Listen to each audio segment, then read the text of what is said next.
This is Stacie with another one of our Didn't I Just Feed You fun size episodes. In these episodes, Megan or I, or the two of us with a guest, take 10 to 15 minutes to dig into a topic.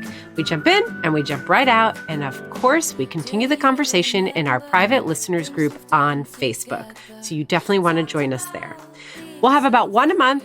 And today's is, how do you deal with going dairy-free? All right, guys, I'm here alone today because I have a lot to say. I'm going to try really hard to keep this to a tight 15 minutes as promised.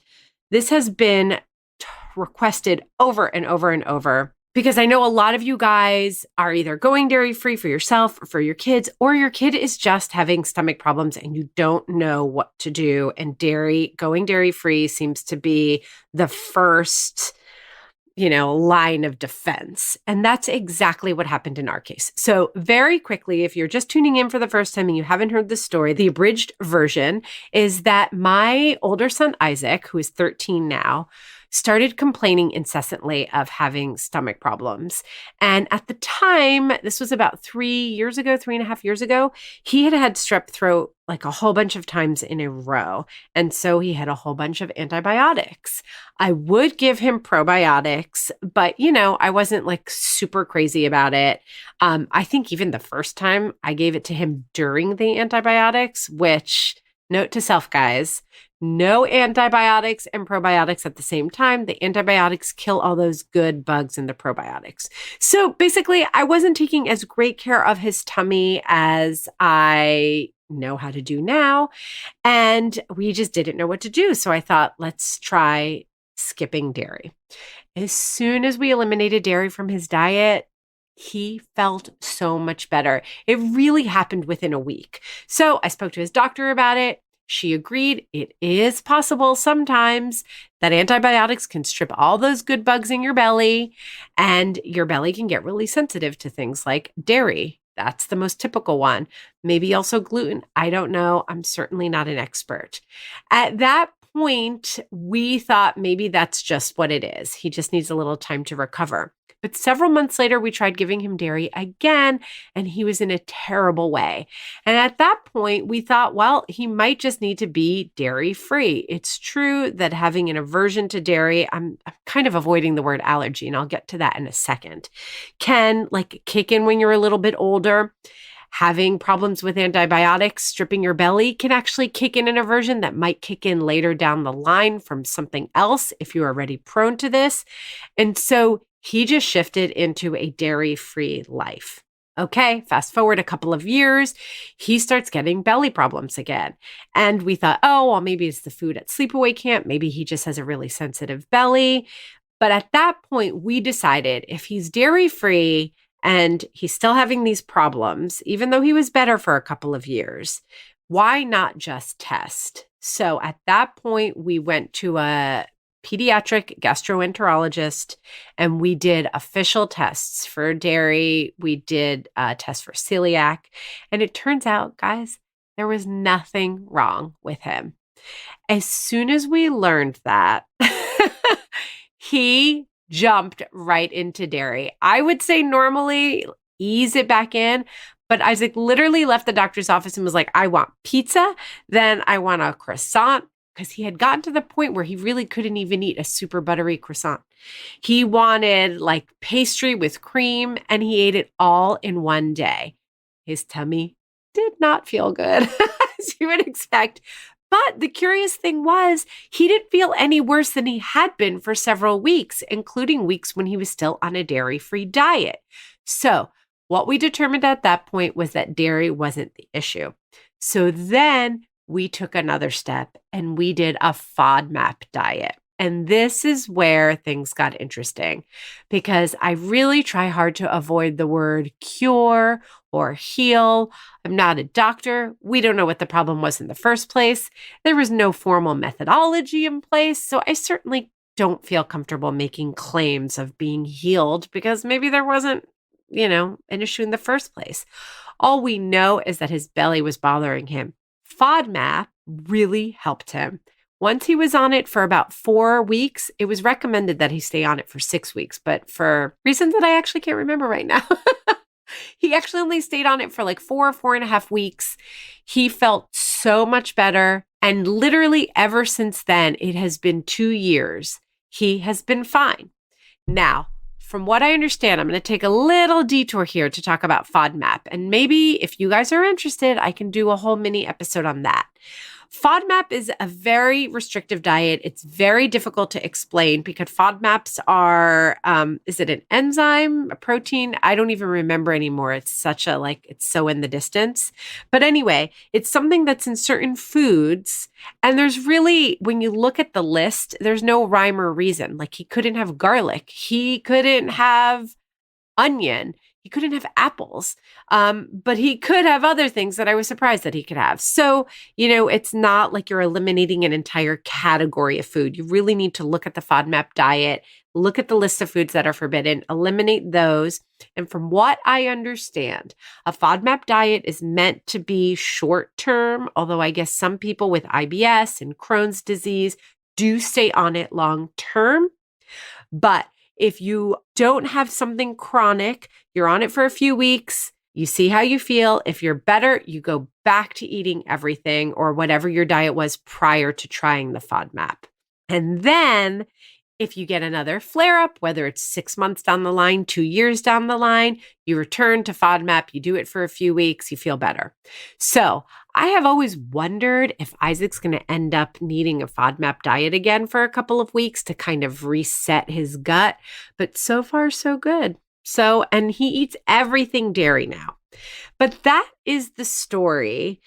I feel like there have been so many developments in the dairy-free food industry, packaged food industry. So I'm super excited to publish this episode and hit our listeners group because I know people who are dairy-free are going to have so many follow-up recommendations. I'm going to tell you what we were doing a couple of years ago and the brands that we liked and what helped, because going dairy-free with a kid who loves cheese is no freaking joke. It was a transition, guys, for sure. Originally, we found that we could use dairy in cooking. So I was using regular butter at first. I was definitely using butter and milk in baked goods. But then when it flared up again, we even eliminated that stuff. So I'm going to talk about it at different levels. But what's good to know here is that if you suspect dairy is bothering your child, or you're going to try an elimination diet and you want to start with dairy for whatever reason, there are kind of levels to it. Start slow if it's a real jarring experience for you as a cook or your kid is really upset about it, and instead of going whole hog. Now, if it's been recommended or there's a serious problem going on and you just need to eliminate everything all at once, don't worry. There are actually tons of products out there, and I'm going to kind of go through it here. Okay, so let's start with butter because butter makes everything better, you guys. I found that Miyoko's was a brand that I ended up loving. Their butter is delicious, and I would actually still use it today. I love it that much. I really felt like it was a great substitute. I used it to make Rice Krispie treats, for example, where, the butter doesn't have a pronounced flavor, but if it has an aftertaste, then you're going to taste it. So, for example, when making Rice Krispie treats, I originally used Earth Balance. And even though I really liked Earth Balance for cooking and for other baking, I did not like it in my Rice Krispie treats. But Miyoko's worked like a dream. Since I'm mentioning Earth's Balance, I do want to say that their buttery sticks worked for baking for me. I really like them. They have a shortening version. They also had Cheez-It style crackers that we really liked when Isaac was missing that kind of thing. But that's pretty much where we landed on butter. Milk. Oh gosh, you guys, there could be an entire episode on milk. So cow's milk is the one thing that Isaac did not return to. He still doesn't like it. And Oatly is his current favorite. We also really loved Elmhurst milks and Califia Farms. Califia. Don't know how you say it. I'm not sure I ever said that out loud. But we loved those two. We loved the almond and coconut milk mix. That was great for smoothies. In general, Isaac always has preferred soy milk until oat milk has come around. But definitely the refrigerator milks we like better than the shelf-stable ones that came in cartons. Now, they're also more expensive. So if you're a big baker, I really find that soy milk and almond milk work best in baked goods, and the kind that come in the carton, which are also convenient because they're shelf stable, they don't take room in your refrigerator, are really good. So I would keep one of those cartons, shelf stable cartons, on hand for baking, but then in my refrigerator, I'd have one of those other brands. But we really stuck to soy milk, almond milk and coconut milk, that combo. Or oat milk. We never really loved rice milk. Although, little side note, you guys, Enjoy Life brand, they make a rice milk chocolate. They're chocolate, like snacking chocolate, and also chocolate for baking. And they also make dairy-free chocolate chips that are fantastic. The chocolate chips honestly taste just like Toll House. All right, let's get into buttermilk. Now, most people don't keep buttermilk on hand. I really don't. I know Megan really does. Shout out to Megan, even though she's not here today. So for buttermilk, you can pretty much, to make 1 cup of dairy-free buttermilk, you can take 1 cup of unsweetened soy or almond milk and add a tablespoon of distilled white vinegar or fresh lemon juice. And you'll get the same effect. I wouldn't use it and never did, so I can't speak to it for like marinades or dressings or anything like that. I just kind of avoided buttermilk. But that combination works great for things like pancakes, cupcakes, baked goods. Okay, heavy cream. So there are so many barista blends now. You know, Isaac never really had use for heavy cream, and I wasn't really using heavy cream in my cooking so much or in my baking. If I was going to use cream, I usually used buttermilk in my baking. So he really never taste tested heavy cream, but I recently tried the Oatly barista blend, and I really like it. I do not like plant-based milks in my morning coffee. I'll do it for like a second coffee, but my morning coffee, you guys, that's like my gold. Like, don't mess with it. Cow's milk, full fat, delicious. And lately I've been using Oatly Barista Blend. And I really like it. So there you go. That's a little recommendation for you guys. All right. Whipped cream. So I haven't tried any of the non-dairy whipped cream, those dairy-free, but they exist now, you guys, at least at places like Whole Foods. I'm sure you can get it on Amazon. But I would just make coconut whipped cream using the cream that solidifies on top of a can of coconut milk if you leave it in the refrigerator. Okay. So you just take regular coconut milk, put it in the fridge, and then you're going to follow a recipe. I use the one on Minimalist Baker, which I'm going to talk more about in a second.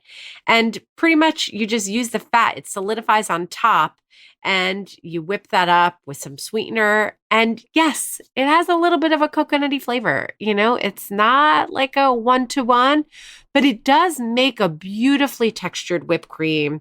And when your kid is bummed because everyone else is eating ice cream sundaes, believe me, you're going to be happy that you have this recipe and that trick in your back pocket.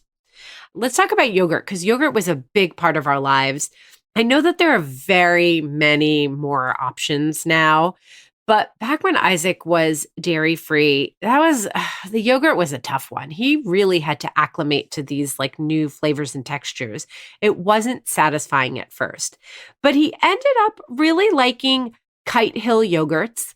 I definitely used the ones that were flavored, which increased his sugar compared to when I was giving him plain cow's milk Greek style yogurt.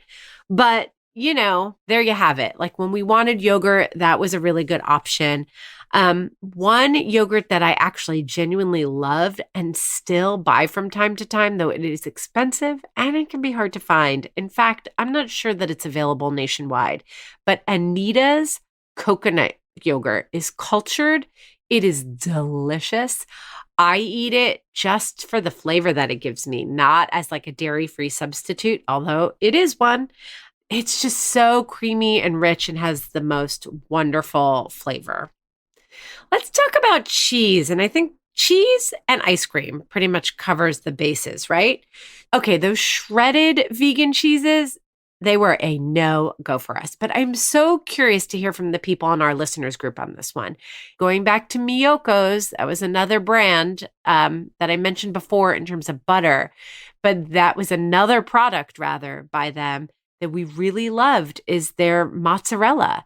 It had a nice mouthfeel. It melted beautifully. I even made some dairy-free pizzas with it. And, I will say that if I had fed that to Isaac right when he started, he would have been like, what is this?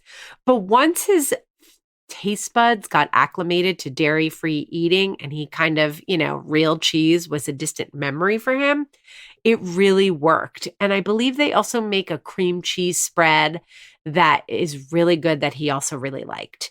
Because that's another thing that we use a lot is cream cheese in my house. And the Tofutti cream cheeses, they just didn't cut it for us. Although they're more affordable than Miyoko's. And again, for baking or if you're going to mix it into something, they work perfectly fine. They are high performance substitutes. But if you really want like flavor, if you're going to do like a bagel and you want some dairy-free cream cheese, I say Miyoko's all the way. And I believe they also make one with chives. Another thing that we use a lot is Parmesan cheese, and I was really missing that. I just kind of eliminated it at first, but I found a recipe on Minimalist Baker, and then there's also another one in another resource that I want you guys to know about called America's Test Kitchen Vegan for Everyone Cookbook. I loved this cookbook, and I believe they also had a great Parmesan substitute.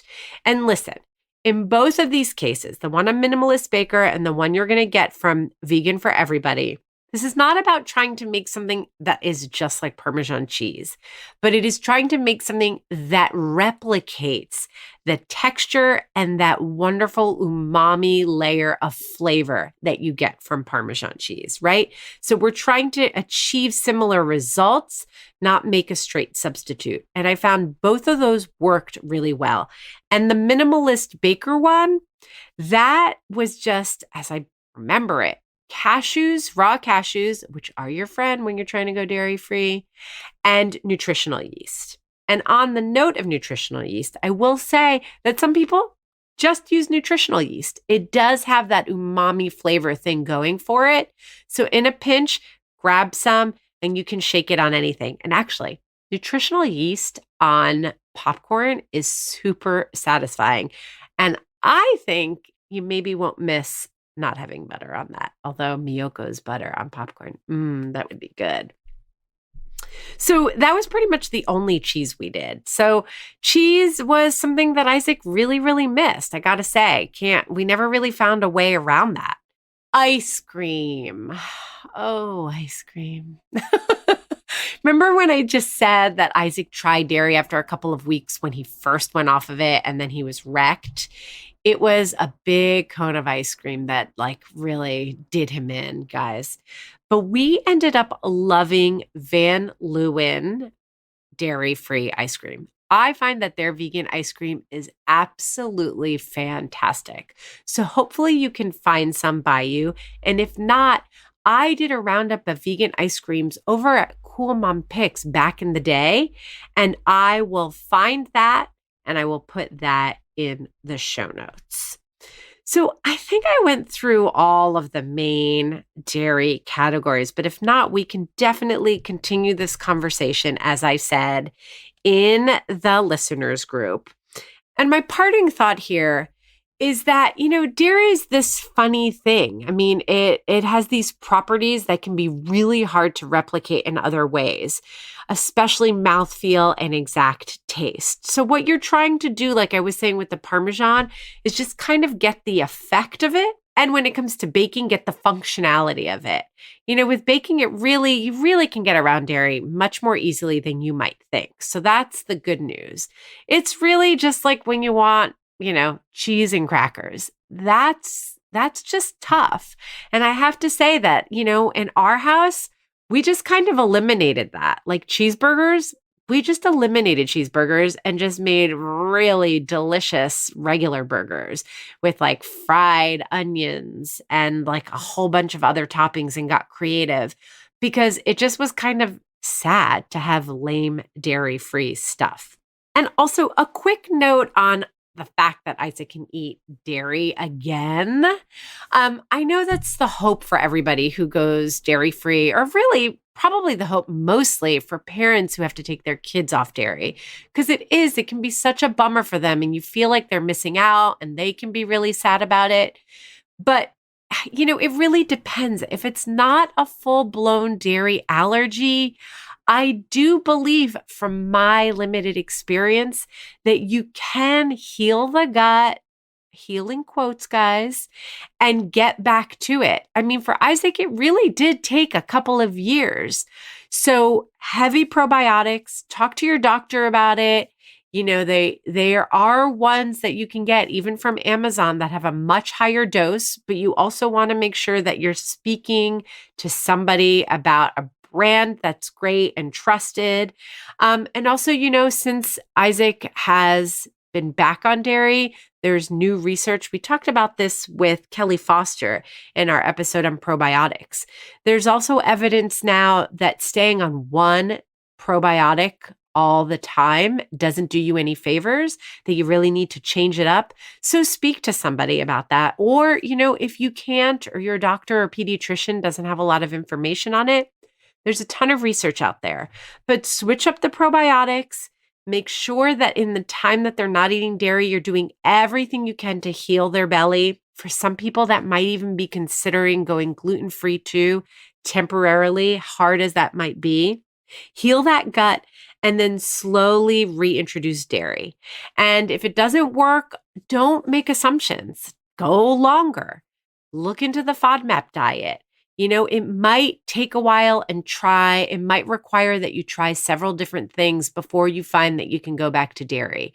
But if you want to shortcut that process and test it out, you can do that too. GIs do have a test. It is a real pain in the butt. You have to stay at the office for hours while they drink a solution, and on the hour, every hour for a while, they have to blow into something, but they can really test to see if they can tolerate dairy or not.